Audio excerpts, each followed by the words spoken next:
जय शिव शंकर। श्री शिव पुराण महात्म्य, तीसरा अध्याय, चंचुला का पाप से भय एवं संसार से वैराग्य।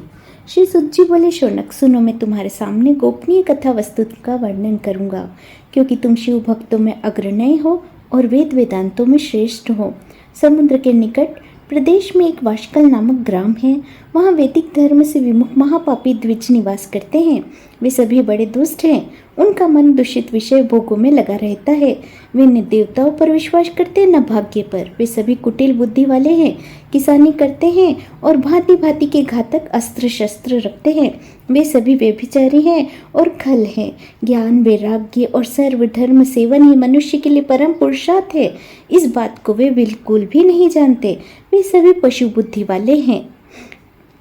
अन्य वर्णों के लोग भी उन्हीं की भांति सदा कुकर्म में लगे रहते हैं और नित्य विषय भोगों में डूबे रहते हैं। वहाँ की सभी स्त्रियां भी कुटिल स्वभाव की है। वे सद्व्यवहार और सदाचार से सर्वथा शून्य ही है। इस प्रकार वहाँ दुष्टों का ही निवास है। उस वाशकल नामक ग्राम में किसी समय एक बिंदुक नामधारी ब्राह्मण रहता था। वह बड़ा अधम था, दुरात्मा था, महापापी था। यद्यपि उसकी स्त्री बड़ी सुंदर थी तो भी वह कुमार्ग में चलता था। उसकी पत्नी का नाम चंचुला था। वह सदा उत्तम धर्म के पालन में लगी रहती, तो भी उसे छोड़कर वह दुष्ट ब्राह्मण वेश्यागामी में हो जाया करता था। इस तरह कुमकाम में लगे हुए उस बिंदुक को बहुत वर्ष व्यतीत हो गए और दुराचारी पति के आचरण से प्रभावित होकर आगे चलकर वह स्त्री भी दुराचारिणी हो गई। इस तरह दुराचार में डूबे हुए उन मूढ़ चित्त वाले पति पत्नी का बहुत समय व्यर्थ ही बीत गया।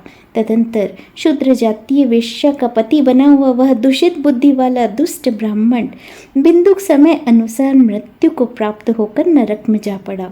बहुत दिनों तक नरक के दुख भोग कर वह मूढ़ पापी भयंकर पिशाच हुआ और इधर चंचुला पति के मर जाने पर बहुत समय तक पुत्रों के साथ अपने ही घर में रह रही थी। एक दिन देव योग्य से किसी पुण्य पर्व के आने पर वह स्त्री भाई बंधुओं के साथ गोकर्ण क्षेत्र में गई। तीर्थ यात्रियों के संग उसने भी उस समय जाकर किसी तीर्थ के जल में स्नान कर लिया। फिर वह साधारणतया बंधुजनों के साथ इधर उधर घूमती घुमाती किसी देव मंदिर में गई और वहां उसने देवज्ञ ब्राह्मण के मुख से शिव की परम पवित्र एवं मंगलकारिणी उत्तम पौराणिक कथा को सुना। और वे ब्राह्मण कह रहे थे कि जो स्त्रियां पर पुरुषों के साथ व्यभिचार करती है, वे मरने के बाद जब यमलोक में जाती है तब यमराज के दूत उन्हें बहुत कष्ट देते हैं।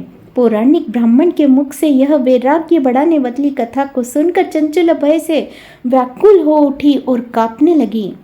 जब कथा समाप्त हुई और सुनने वाले सब लोग वहां से बाहर चले गए, तब वह भयभीत नारी एकांत में शिव पुराण कथा वाचक उन ब्राह्मण देवता से बोली।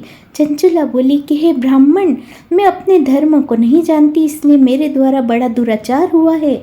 हे स्वामीन, मेरे ऊपर अनुपम कृपा करके आप मेरा उद्धार कीजिए। आज आपके वैराग्य रस से ओत प्रोत इस प्रवचन को सुनकर मुझे बड़ा भय लग रहा है।